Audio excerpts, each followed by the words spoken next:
Next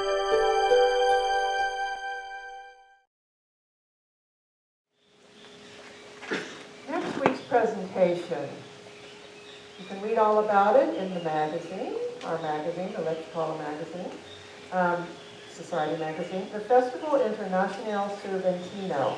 So next week there's going to be a presentation from the Secretary of Tourism from Guanajuato about the festival. How many of you already know about the festival? It's a lot of you do.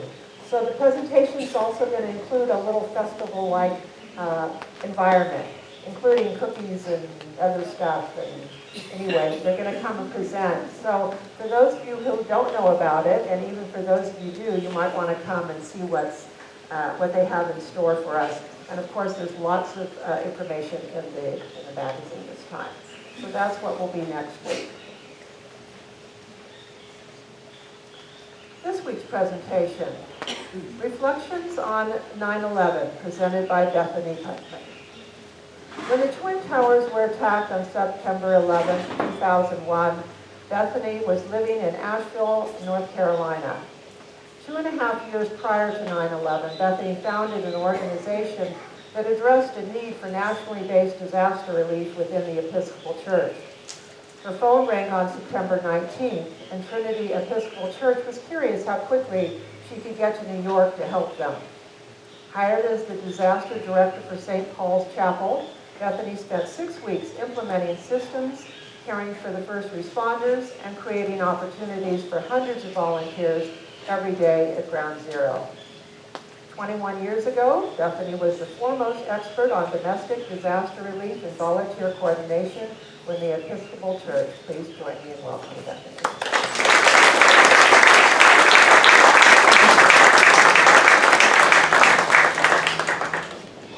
Okay, oh, you can hear me. Okay, I've never followed Maya Angelou. That's really daunting. Thank you all for being here today. I really appreciate it. It's nice to see so many familiar faces, so I appreciate you all being here. So I'm going to give you a little background first to tell you kind of how I got to Ground Zero. So on May 3rd of 1999, I had a personal chef and catering business, and I worked in Grosse Pointe Farms, Michigan. And on that day in 1999, there was a F5 tornado in Moore, Oklahoma. It went through Moore and Oklahoma City and Del City. And the winds were clocked at over 300 miles per hour. And it was, oh, I need my glasses. To look at my notes, sorry. Hold on. I definitely need my glasses, hold on. Yes. Okay. Glasses. Yeah, so it was over 300 miles per hour. It covered 38 miles.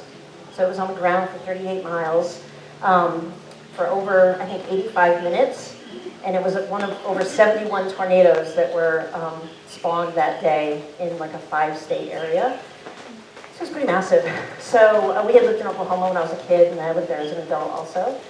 So we kind of had the same thing that lots of people do. What can I do to help? Oh my gosh, we still had friends there, and I knew so many people there, and so I thought, we should do something. And my catering business had a little bit of a lull. So I stood up in church on Sunday morning and said, I'm going to go to Oklahoma, and if anybody wants to come with me, you're welcome to. And I had 11 volunteers say they would. And so I kind of just got organized. So I had been doing some work for the Ford family as a caterer. So I called Billy Clay Ford, and he provided trucks and vans for us in Oklahoma City, free of charge. Southwest Airlines I called, and they gave us 12 free airline tickets from Detroit to Oklahoma City. We had a friend who was a priest in Oklahoma City, and so his members of his church put all of us up. And I had worked in Oklahoma City in restaurants, and so I called all my former bosses, and all of them basically said, anytime you want a meal, just bring the crowd in and we'll feed them.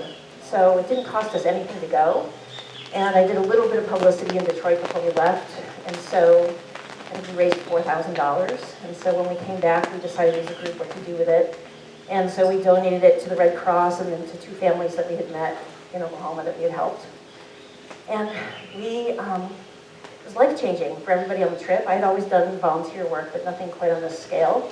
And while we were there, we worked for FEMA, and we worked for a church helping settle donations, and we cleared debris from the fields. The animals that weren't injured in some of these fields were eating debris that was being dropped in their fields. They were eating insulation and wood pieces, and so we cleaned up fields, and it was amazing. So we came back completely exhilarated, and I thought, oh my God, there has to be a way to do this again. And looked into the Episcopal Church, and there was literally no volunteer arm for the Episcopal Church to do domestic disaster relief. So while in Oklahoma, we saw the Presbyterians and the Baptists and the Methodists and the Quakers and the Lutherans, and I didn't see Episcopalian in sight. It made sense that there should be a program, and so I started one. So it was called Labor of Love, and I spent a couple of years doing research and getting training, and so 2.5 years later, kind of fast forwarding a little to 9/11, I had done classes with the Red Cross, I audited classes, and I sort of self-taught myself disaster relief with all these organizations. So the Red Cross helped me, the Salvation Army, the Methodists, the Lutherans, and the Presbyterians, and the Texas Southern Baptist Men are super organized, and they had great classes, and so I kind of just learned how to do disaster relief through all of them. And in 2001, I led my first volunteer trips. So we did a project in eastern North Carolina cleaning up from Hurricane Floyd. And so I had, it was basically kind of like church mission trips. So it was youth groups and adult groups that were coming to spend time.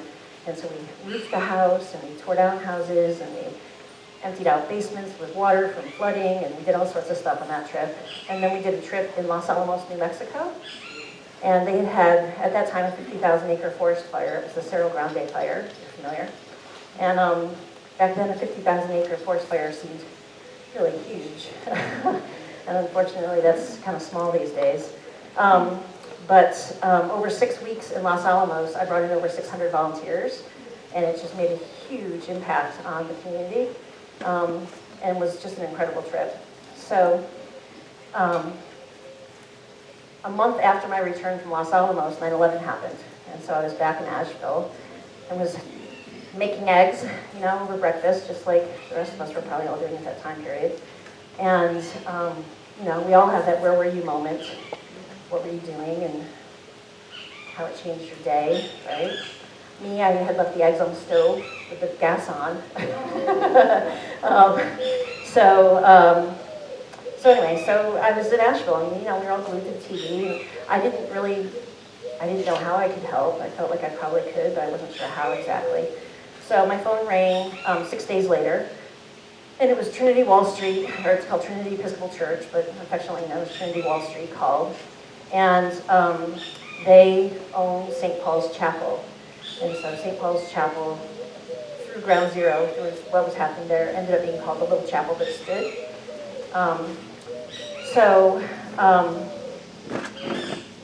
A grassroots effort was sort of popping up at St. Paul's, and there were people just showing up to volunteer, and Trinity didn't really quite know what to do with all of them. And they're not really a grassroots organization, they're a big corporate church. And so they called me, and I was in Asheville, and they said, how fast can you get here? And do you have a car? And can you bring it? And so I did some laundry, and I packed a couple bags, and somebody from the local newspaper came to interview me, and I was loading stuff into, I had a Saturn station wagon that a church had given me money to purchase, and I had a 5x8 box trailer that I used on all the trips for luggage and rakes and hoes and shovels. And so I loaded everything I could find with my logo in it into this trailer, and drove to New York. So St. Paul's is, as I mentioned, so it's owned by Trinity Wall Street, and it was literally adjacent to the World Trade Center property.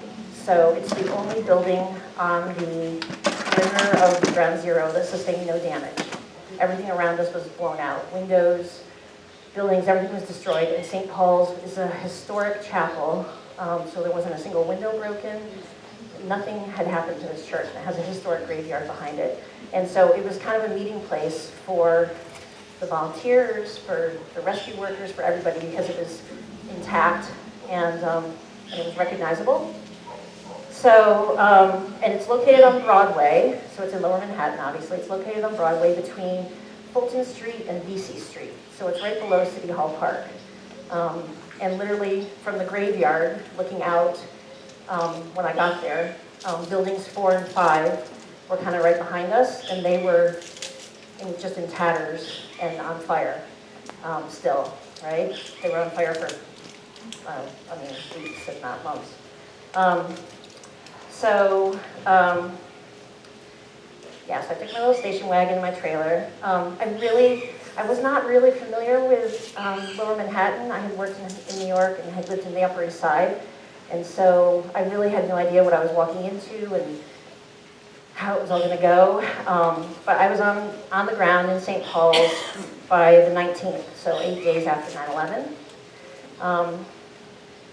So kind of all that background gets us to New York, right? She mentioned I was hired as the disaster director of St. Paul's, and I was there for 6 weeks. What happened at St. Paul's was literally just for the first responders.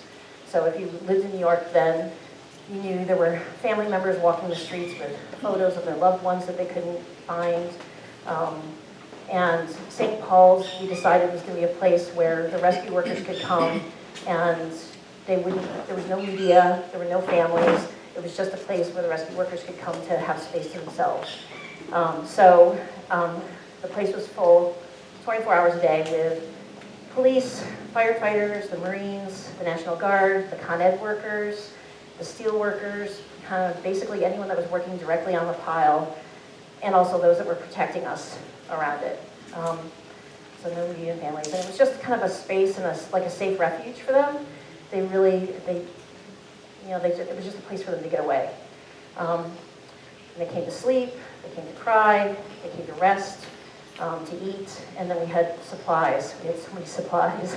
And so they always needed things because they were putting in long hours and they were tired. So I have hundreds of stories of things that took place there and people that I met and things that happened.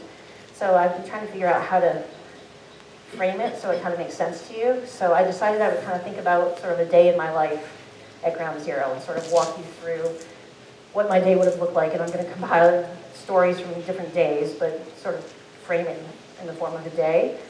So my days began at the Stanhope Hotel, which is no longer a hotel, but it was a beautiful place on Fifth Avenue that was right across from the Metropolitan Museum. And I had worked there in 1994, 1995 as a front desk clerk. I loved working there. It was a beautiful place, and there were celebrities, and it was just it was one of the best jobs I've ever had because I didn't manage anyone. And I just showed up, and I just clocked in and clocked out and talked to famous people all day, and it was fabulous. And I met really, really good friends there. And so I stayed in touch with the doorman and the bellman and the concierge, Rick. We're all still my really good friends. And this is like 7 years later. So while I was driving through Virginia, trying to figure out what was going to happen, I called the hotel because I knew I could maneuver my car around New York, but I wasn't really sure what I was going to do with this box trailer and where I was driving into. And so my thought was maybe the hotel would let me park the trailer in their secret garage they had somewhere. I had no idea where their garage was. And so when I called to ask that, Rick, my friend, the concierge, put me on hold. He said, "Where are you staying?" I said, "I don't know. I think they found us a room that there's a convent in Lower Manhattan. And so it's a couple blocks away from where we're going to be, and we're going to stay at this convent." And he said, "Hold, please." He put me on hold. And he came back, and he said, "I just talked to the general manager, and we're going to give you a room for the entire time that you're here." And so I had like a $500 or $600 guest room at this very fancy hotel where I was never before that allowed to even walk through the front door. You had to use the service entrance.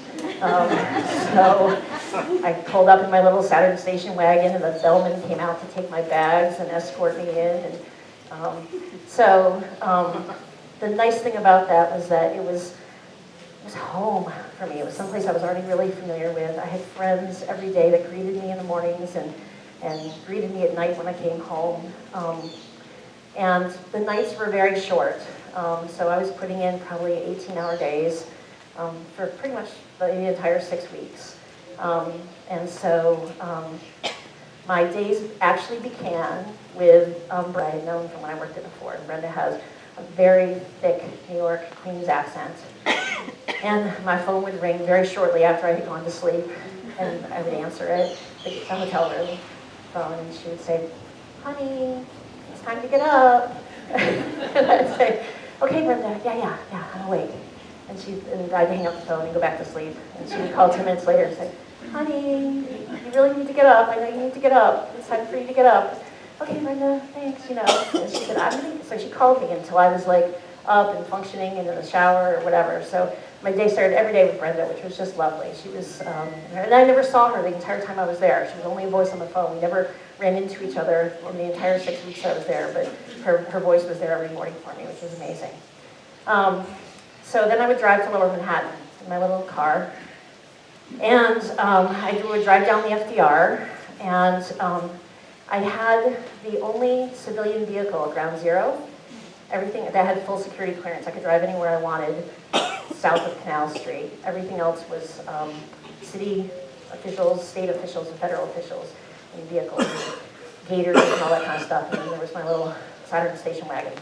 So I would drive this down the FDR, and there were security checks the closer you got to Ground Zero and the closer you got to Lower Manhattan. And so you'd have to pull up and explain to the cop who I was. And sometimes I had volunteers with me who were coming to visit, friends who were coming in to volunteer for several days. And I soon realized these policemen who were on the outside of it, on the outskirts, out on the highway, the cold and the rain, were grieving in the same way that the people on the inside were, right? But they were distanced from it. They were just out on the highway directing traffic.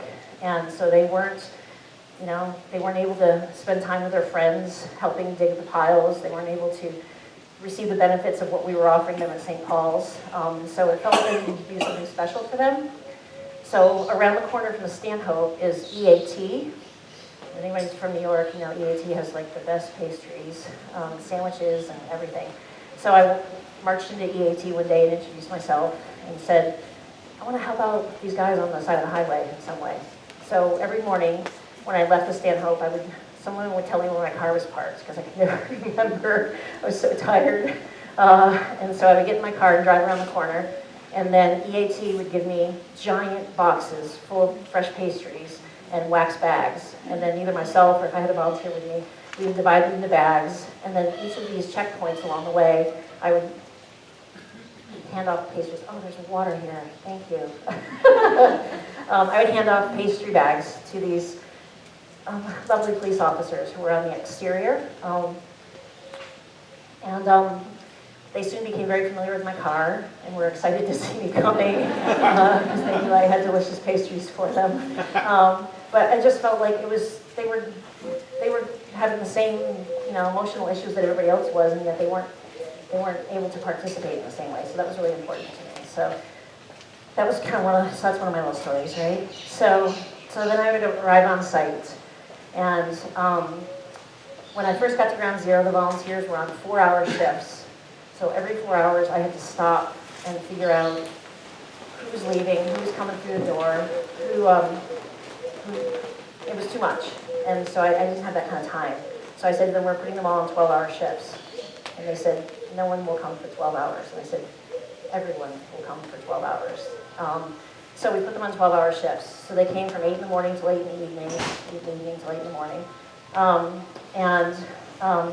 The volunteers were signed up through General Episcopal Seminary, which was just a mile or two up the road from us. So what was happening in New York was the Salvation Army brought their own people, the Red Cross brought their own people, everybody brought their own people, and there was no way for New Yorkers to volunteer, because everybody had their own people, and it was a very tightly controlled security site. So because of what we were doing and making it available, all of a sudden New Yorkers had a way to come and spend time and feel like they were giving back and contributing. So we had big corporations, and we had teachers and churches, and kind of anybody that kind of could figure out, I don't know how they advertised it, but somehow people just showed up every day. And so it was my job, and eventually people that I trained, to sort of assess these volunteers when they were coming through the door. So one of the things that was important was I made them all sign up in a notebook, and they had to give me a family member's name and phone number off-site somewhere, and they had to give me their social security number. And if they weren't willing to do that, then they couldn't stay. And my thinking on that was I was responsible for every person in this building, and we didn't know what was going to happen.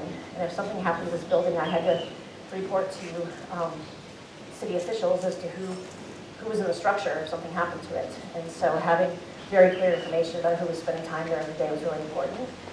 So the other thing they were sort of, when they came through the door, was I had come up with an evacuation plan on the off chance that, again, something happened. Where would we all go? We could keep track of people. And so the idea, they were all given little maps and contact phone numbers. And the idea was that they were to walk to General Seminary, and that we could all regroup there so that I could make sure everybody had been figured out. So kind of scary things for people to hear upon first walking through the door, but it was all kind of necessary and important. And we were there through all the anthrax threats, so that was all just happening just up the street from us at City Hall. So there was kind of, every day was different there. There was always kind of something going on that you just never knew what to expect. So then we had to assign tasks to these people who were completely overwhelmed and sometimes really emotional, and had to kind of quickly assess who they were and what they might be good at. And so, and then sometimes gently redirect them to another task when I figured out that they weren't good at where we had placed them. So I'm going to tell you about some of the tasks that we had. So we always had to have somebody at the front gates of St. Paul's to sort of do security. And that was mostly just to keep out the media.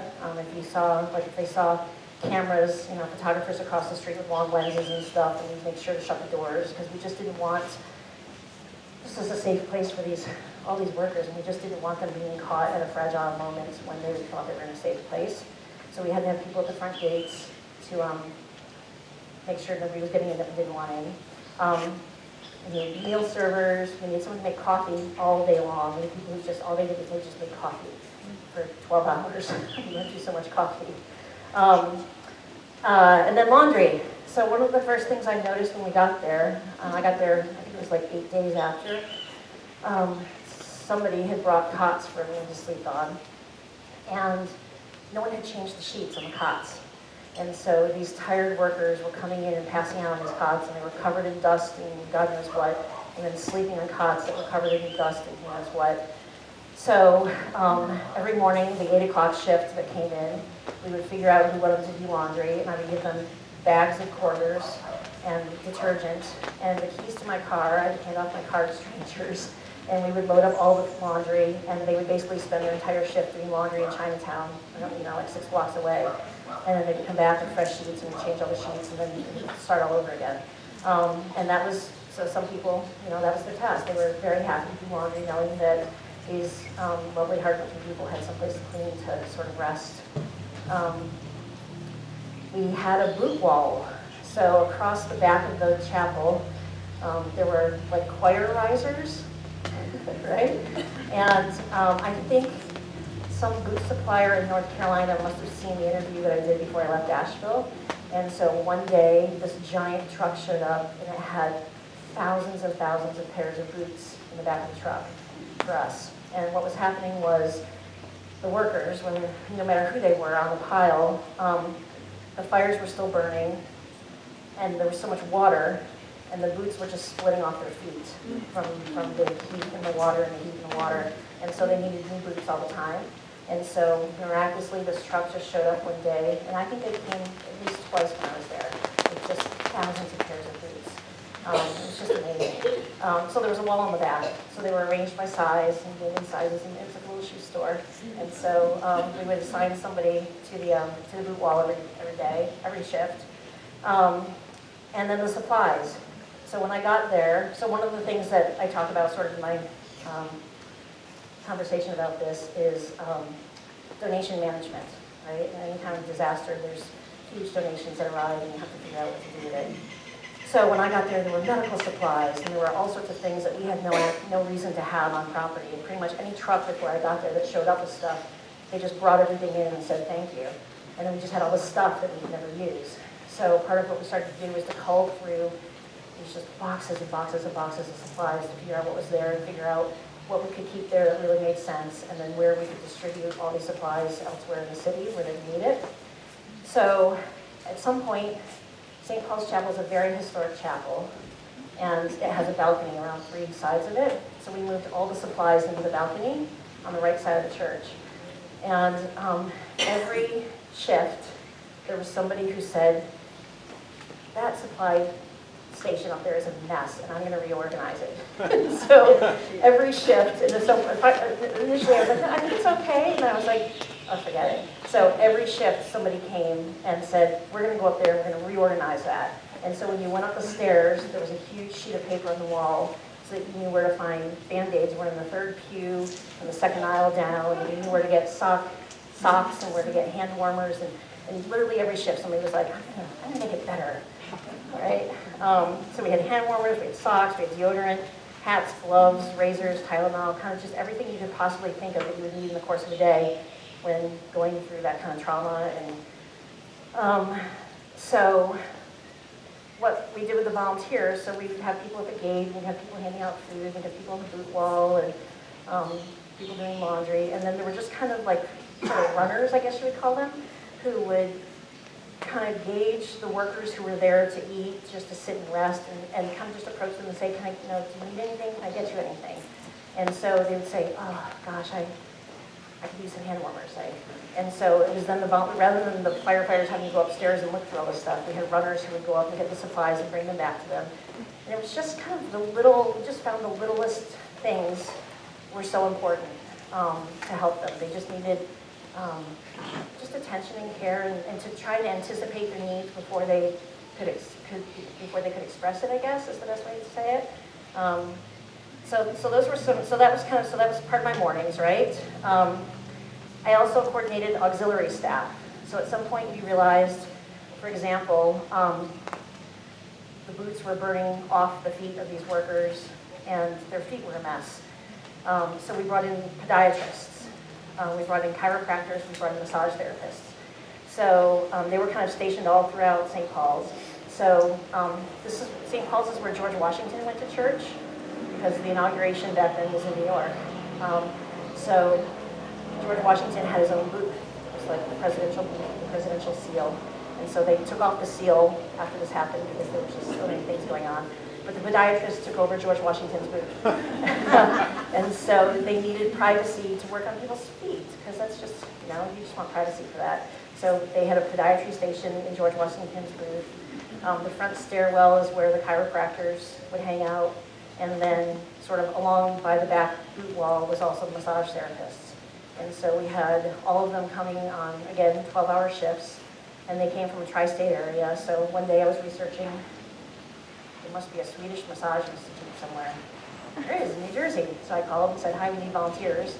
And so they would put me in touch with one person at the school, and then we would coordinate which of their volunteers were coming when, and they all had to show certifications, and we had Reiki specialists. So part of my job was to kind of make sure that all those people were getting to the property the easiest way possible, and that they were being met, and they had to come through security to get there, so we kind of did all that. Let's see. And my phone rang just constantly, all day long. And so at some point, it was too distracting with everything I was doing to try to answer my phone all day. So one of the other tasks that was assigned was a volunteer to just answer my phone. And so they kept a notebook, and they just took all my calls. And then at some point when I had like a 10-minute break, I would look at the list of all the calls that were there and figure out who I needed to return calls to.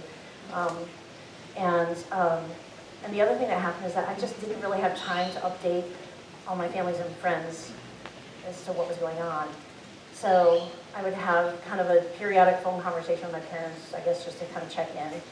And so what my parents would do was they would sort of take notes through all the conversation, and then they were doing an email blast system to, I have hundreds of people, I have no idea how many people, and saying, Bethany mentioned today they need socks, or they need hand warmers, or they need, whatever. And so I would arrive back at the Stanhope at night, and there would be these giant boxes of donations that had come from all over the country and internationally from family friends that all had personal messages, and if they were school teachers or church school teachers, they'd get little kids to send messages. So I would, collect these boxes and then take them down with me.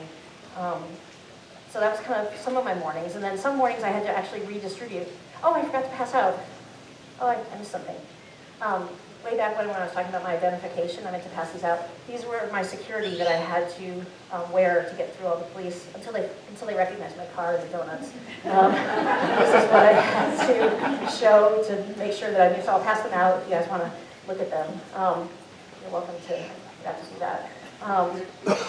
Some mornings I had to do the redistribution of supplies because we just had stuff that was arriving and piling up. So we would load my little 5x8 box trailer up, and I would usually drive to north of Manhattan.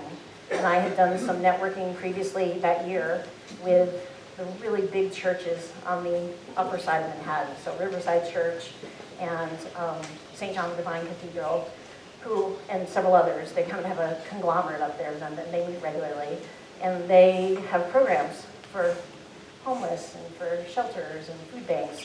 And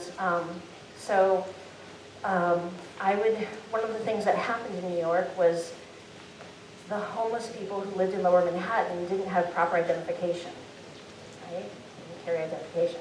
So you couldn't live on the streets in Lower Manhattan with no identification. That just lose it. So they all migrated north. So within Manhattan, all of these homeless people went to the north side of the island, and all of a sudden these big churches who already had very active programs were completely overwhelmed with new people they had never seen before, with new problems and new issues and new need for supplies. So I would just load up my trailer and take them. So like if somebody sent us packs of Oreos, for example, we couldn't just open a pack of Oreos and put it out on the table because of all the dust in the air. So everything had to be individually wrapped. So anything that came like that, we would set aside, and then I would take north where they could handle it up north. So that was kind of networking that I had done in advance that I didn't really know was going to come in handy. But when they got the call to hear that I was there, and I had supplies for them, they were just, oh my gosh, they were just beside themselves. So some mornings I would kind of load everything up. And dog food was another one. People would see images online or on the news of the rescue dogs on the porch at St. Paul's. And so we would get like a truck of dog food. And those dogs have very specialized diets. They don't eat puppy chow. And so trucks of food would show up. And so I then networked with all the animal shelters in Manhattan to figure out where we could distribute all of this dog food because we had no use for it.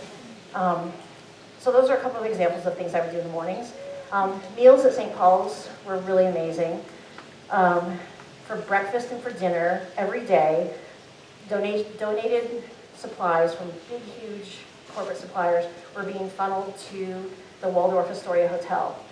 And the Waldorf Astoria was cooking breakfast and dinner for us every day. And so, again, I would give my keys to a stranger, and somebody would drive to the Waldorf Astoria to pick up breakfast. And they would fill my car with pans of eggs and bacon and all sorts of stuff, and then bring it back to St. Paul so we could hand it out to all the workers. And they did the same thing at dinner. And somebody actually dumped scrambled eggs in the back of my car in my wheel well and didn't tell me. It took me a little while to figure it out, but there was a definite smell coming from my car. He just didn't have the guts to tell me they dumped eggs in my car. So that would happen every breakfast and every dinner. And then at lunch, Zabar's, which is affiliated with EAT, would bring us their delicious baguette sandwiches. So we had these, I ate crazy sandwiches every day for lunch. They were so insanely generous with us. And so we would have beautiful sandwiches, and the volunteers were just so appreciative of good, healthy food. And then McDonald's showed up, and McDonald's set up a big cook truck right next to us. It was like a 30-second walk for me to go get chicken McNuggets. I was so excited. So they were there around the clock, and so you could get cheeseburgers and French fries and chicken McNuggets. Any time of the day you wanted to have chicken McNugget breaks. So that's kind of what would happen at meals. But the main thing was during the meals was the volunteers would come and they were so tired and they were so worn out and just so emotionally distraught. And so one of the things we would say to the volunteers is the the best thing you can do is just like offer to get them a bottle of water. Just, they've got something to eat and they're gonna sit down and then they go, oh, I forgot to get a drink, So scope them out, see what they need, offer them a drink. Anything that we could do to sort of make their time easier with us was just so important. It was all about taking care of them and hospitality and also anticipating their needs. But that was, and then also just to sit with them, right? So I sat with just a lot of firefighters and talked to them, and they were all really handsome, of course. So it really wasn't that much of a hard labor.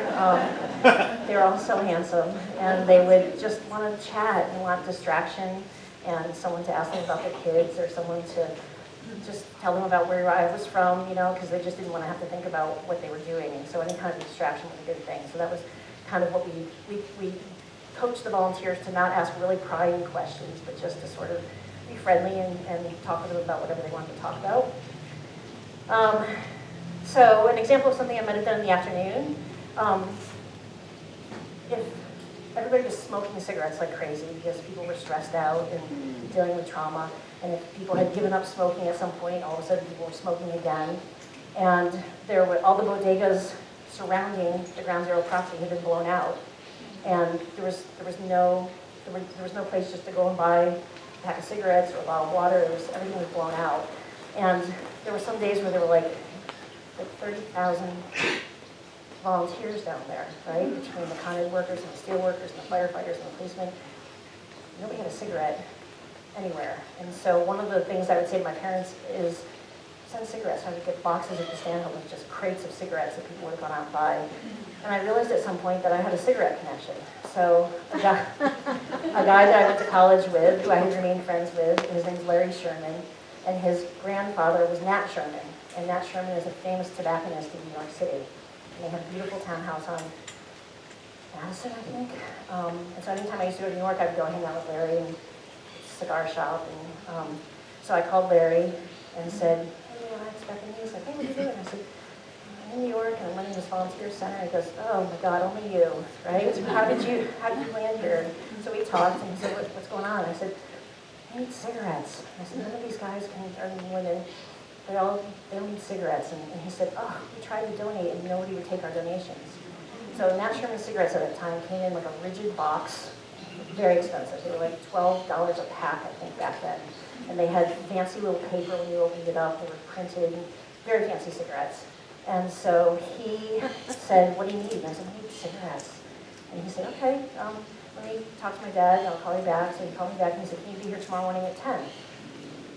Sure. So he gave me an address to their warehouse, which I'd never been to before. And I got there in the morning and they had boxes of cigarettes that were so big that I couldn't reach in and touch the bottom. They were like washer dryer boxes, full of these boxes.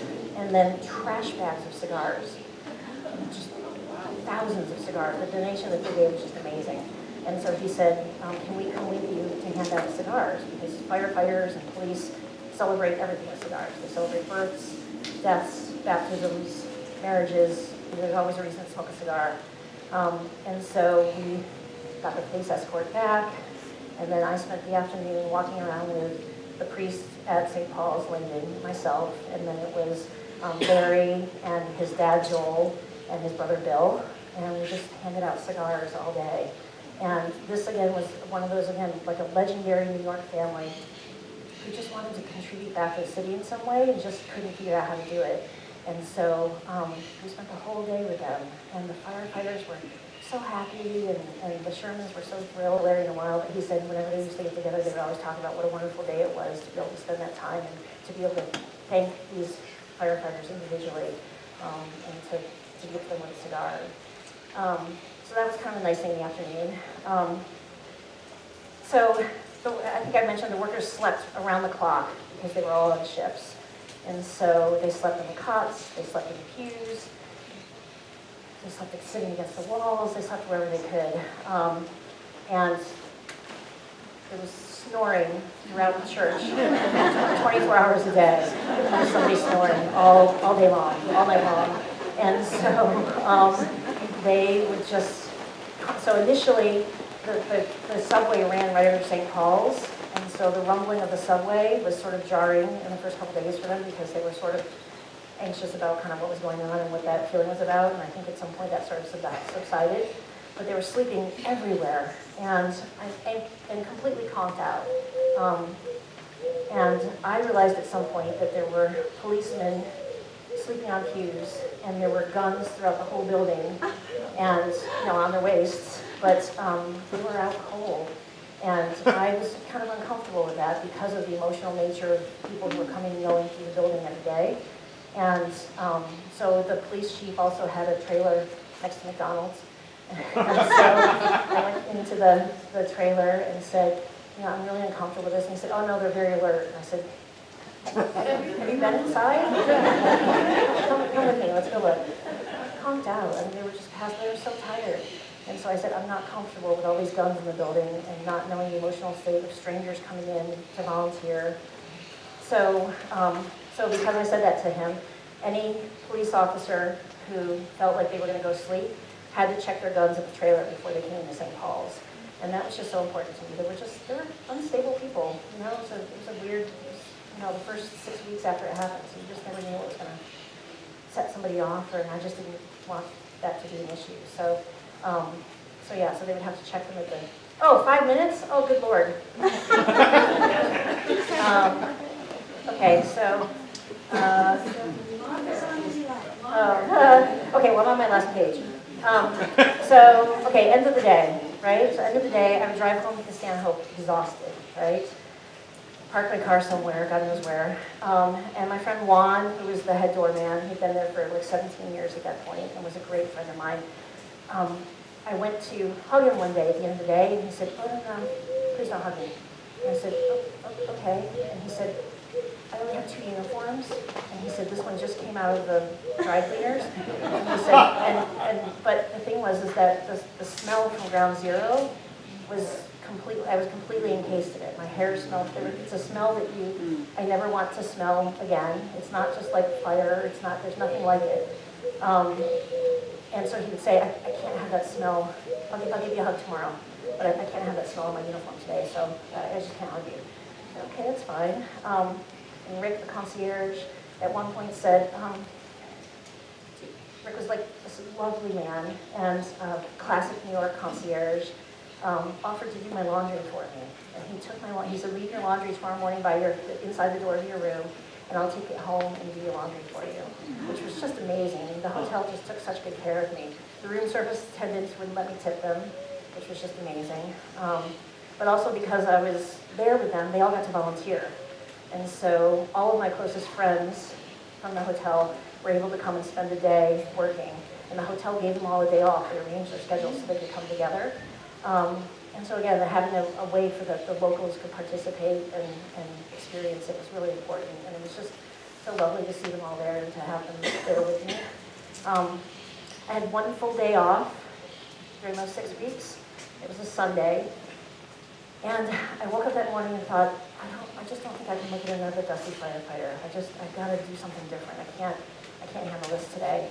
So I decided I wanted something normal.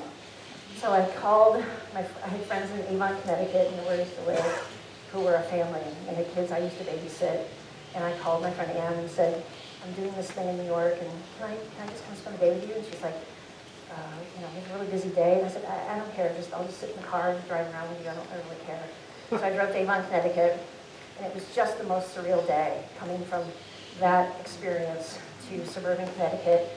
We went for a pizza at like a pizza place in town.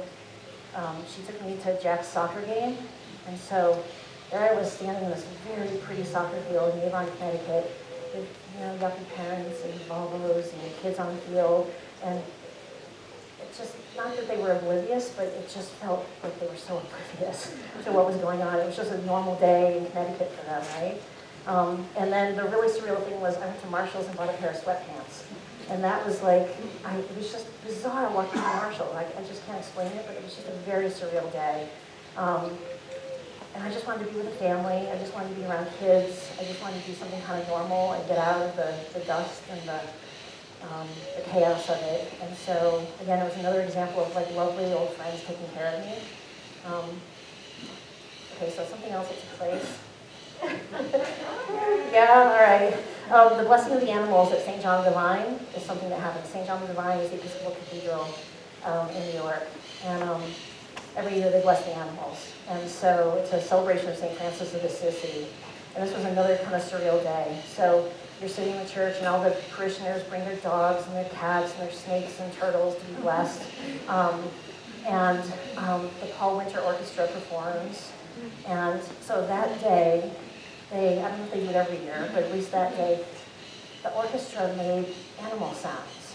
So they arranged music somehow, so it sounded like bird song and the call of whales and like the howl of coyotes, right? So every time they would go into like reading a lesson or something, some part of the service, there would be this intro with music. So it was just a lovely day. Robert F. Kennedy Jr. spoke, and the pulpit was just draped with sunflowers. I mean, it was just a very lovely day. And at the end of the service, they have the promenade of the animals. So they bring in the animals from the zoo, and it's usually elephants and zebras and camels and a kangaroo. They all get blessed. And I have to bear with me for a second, but this day, when they started the procession, it was 2 firefighters holding a bald eagle. So when the procession came in, the whole church just got so quiet, thousands of people, so quiet. And then following them were rescue workers with the canine rescue dogs. And there just wasn't a dry eye in the house. It was just amazing. And it was a day of celebrating nature and animals and the environment. And it was just it was so different from how I was spending my days every day beyond that. So that was just a really special day.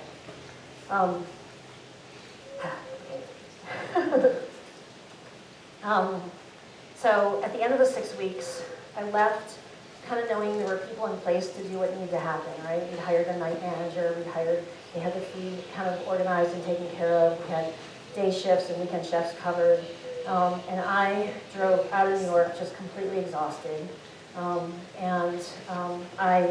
made it back to Asheville.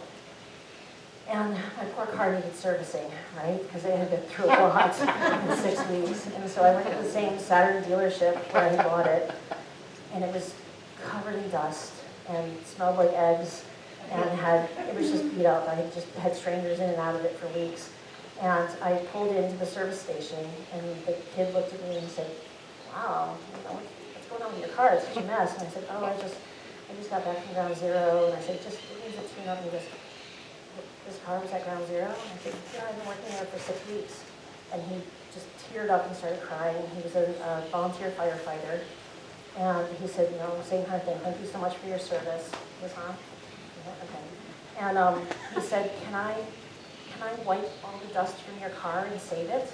I said, "Is that something you want to do?" He said, I'd like to do that." And I said, "Yeah, sure, of course." So he wiped all the dust from the car onto rags and then saved them because he just felt like it was precious dust, and wanted to contribute, wanted to have a piece of it, I guess, in some way. So that was kind of when I got back. So a year later, if you've seen my IDs that's going around, Fox News asked me to come back and speak on the day of the anniversary. So they were perched above ground zero from the World Financial Center. They had a balcony. So I was on camera all day, and they'd asked me to bring first responders with me that had some kind of, that I connected with me that had some kind of impact. And so there was a Con Ed worker that I had gotten to be really good friends with. He was just the nicest guy and worked so hard. There were several firefighters that I had really made a connection with. And there was this lovely police officer named Gail, who had just sort of one day just had enough, and she was sort of crumbled in my arms one day, just sobbing. And so I just had these kind of nice connections with some people. So I invited them to come and be interviewed throughout the day. And it was the first year, obviously, so it was the year that they were reading the names for the first time and that whole process that took place. And from where we were up above listening to all the people down below, the wind that day was like nothing any of us had ever experienced in New York. There was this just constant blowing wind that was happening. And it was, again, the only word I can think of is surreal. I spent a lot of time living in New York. None of us had ever experienced wind like this. And it just felt like with the names being read. It just felt like there were just spirits with us all day long. And it was a completely exhausting day, again, emotionally.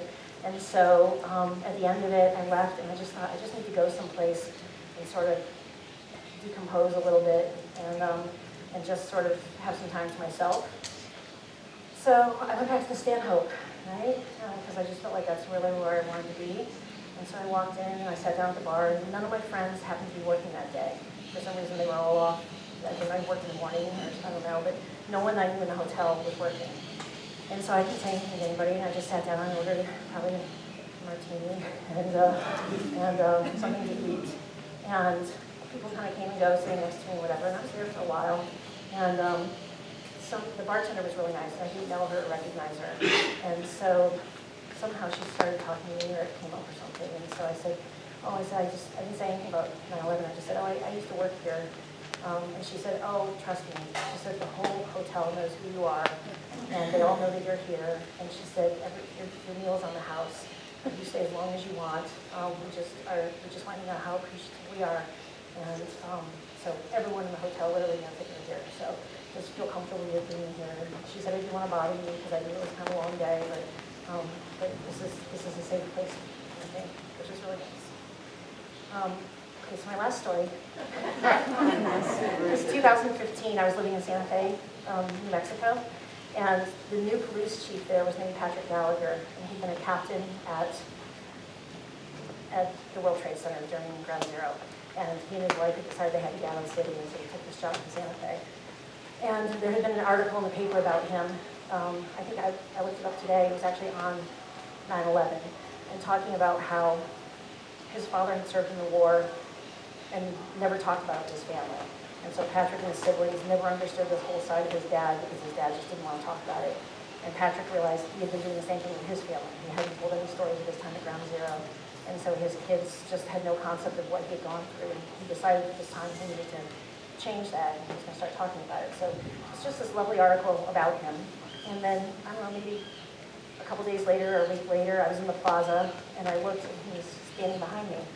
And so I went over to introduce myself, and I said, Captain Gallagher, and he said, yes. And I said, I read the article in the paper, and I just wanted to thank you for everything you did in New York. And he said, and he was sort of looking, there was a big festival going on, so he was kind of looking straight ahead, and I was sort of standing here, so he didn't actually turn and look at me. And he was with another very big, burly cop next to him. And so I said, I thank you so much for what you did. And he said, thank you, it's very nice. And I said, well, I don't know if we ever crossed paths or not, but I said, I was the disaster director at St. Paul's Chapel. So I said, so I just wanted to say hello. And it took him a second, and then he took his glasses off, and he finally turned and looked at me, and he said, what did you just say? And I said, I was the disaster director at St. Paul's Chapel. He said, you ran St. Paul's Chapel. I said, yeah, and he goes, his eyes welled up, and he said, thank you so much for what you did. He's like, you have no idea what that place did for us, and what a safe place it was for us. And so he started crying, and I started crying, and this cop next to us is like, what is going on? Why is the captain crying with this strange woman in the middle of the plaza? And he said, and so he gave me a big hug, and he just said, thank you so much. And I said, well, I just appreciate everything that you all were doing there. And he said, you just have no idea what that place meant to all of us. And he said, thank you. So I just wanted you to know, there were so many, I have hundreds more stories, so I'm always happy to talk about it. You always have to warn me, because once I start talking, it's hard for me to stop. But if you ever have questions or you want to know more, I'm always happy to talk to you and tell you more about it. But it was a lovely experience, and I was honored to be there and honored to be asked. And in some way, I kind of feel like I sort of served our country, at least the city of New York, in some kind of special way. So thank you so much.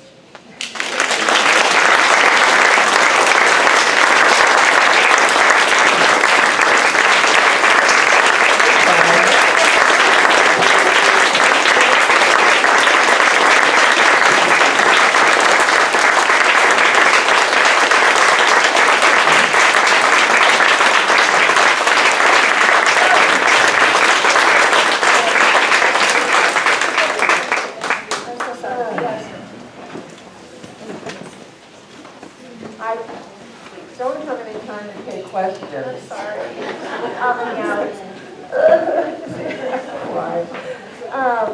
Do people have questions? I don't know how to do this. This is, I'm sorry. Finally, I should have kept it here so I could see. Okay. Let's take a couple. Okay. Yes, if you can belt it out? Yes, I want to know how did that change you? Well, somebody said to me last week that must have been like the most amazing thing that's, to be a part of that's ever happened to you.